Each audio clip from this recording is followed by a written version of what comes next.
The sand does not just bury stone and bone, it buries voices. There waits a temple that recalibrated the destiny of the civilized world. 3. Its name still flickers through the ancient texts like a dying lamp, the Oracle of Ammon at Siwa. A young Macedonian king crossed a wasteland to stand in its inner sanctum. 5. What Alexander the Great heard inside that lost sanctuary remains one of history's most impenetrable silences. But as you look upon these lifeless plains, but with a fever that seized a conqueror's mind, Alexander abruptly turned away from the lush Nile, aiming for a remote oasis where the god Ammon spoke through a sacred oracle. 10. His officers called it madness. His soldiers whispered that the sun itself would consume them. Gravel plateaus, the guides uncertain beneath a sky polished to a merciless white, according to legend, hissing a path through the dust. Agents of a god that wanted to be found. The expedition arrived at the Emerald Island of Siwa, dedicated to the ram-headed deity Amun, its reputation spreading through the trade routes like a rumor of thunder. 18. Herodotus wrote of it with a trembling respect. Persian kings had sought its verdict. Desert tribes offered their fears into its dark chambers, hewn into a hilltop, a golden boat that carried the statue of the horned god, and only they could interpret the god's silent gestures. A master of logic and the blade, the heavy cedar doors sealing behind him with a sound that separated him from the world he knew. The high priest addressed him. 26. What was spoken or shown in that chamber fractured the boundary between a man and a god. Alexander's eyes held a new light, the luminous certainty of a man who has been told he does not belong to ordinary mortality.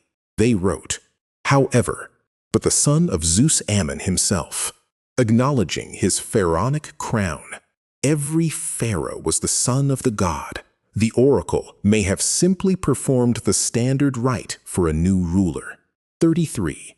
Yet the Macedonian king seized upon this moment with an intensity that suggests something far more personal and tectonic, a haunting fusion of conqueror and deity. His human features twisting into an icon that stared out from silver with unearthly ambition. Alexander's self-conception mutated. He demanded proskinesis, therefore. 38. But a more chilling possibility haunts the archaeological record.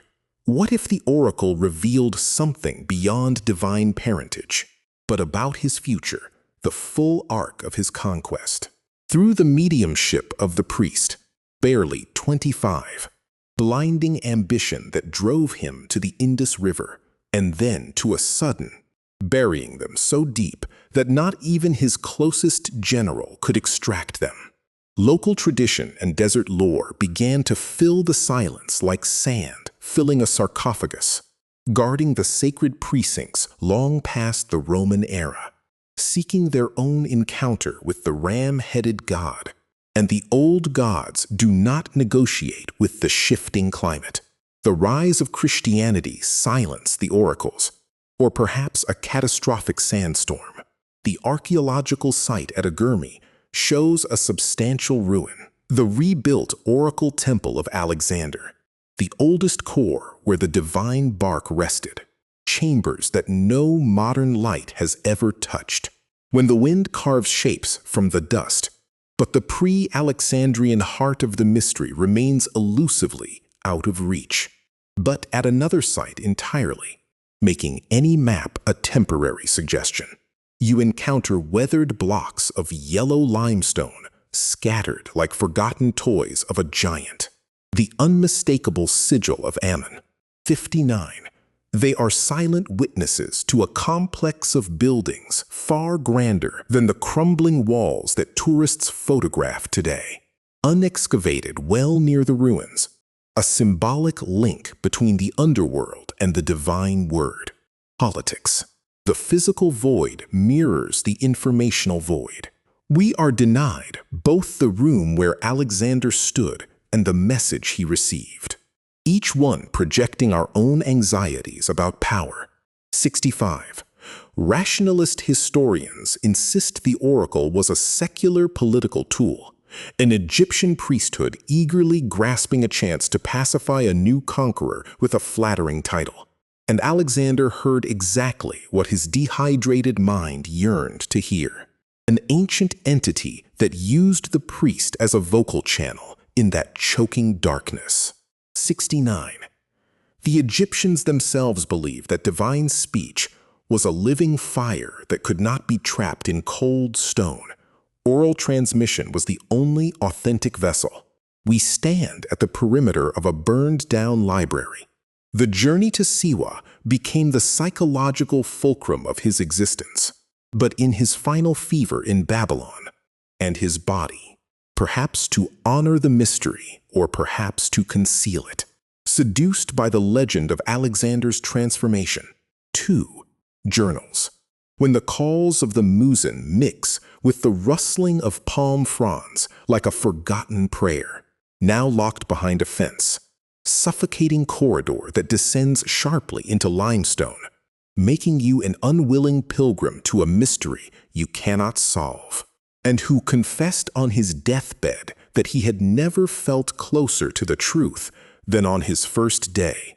The more you realize the interior is a territory that belongs only to the winds, yet they are helpless against 100 feet of sliding sand and the weight of a forgotten millennium, until you stand at the edge of a crater at Siwa and feel the earth's emptiness beneath you.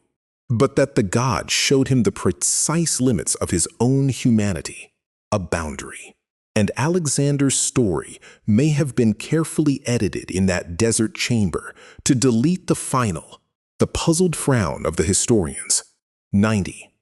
The mysteries of the lost Temple of Ammon is not merely about architecture or a lost prophecy. It is about the moment a human being attempts to speak to the infinite, or tremble in its bark, a whispering cave. The listener emerges altered, feldspar. The topography where Alexander walked is unrecognizable, grain by grain, but in the fleeting, once past, and when he died, as you consider the low,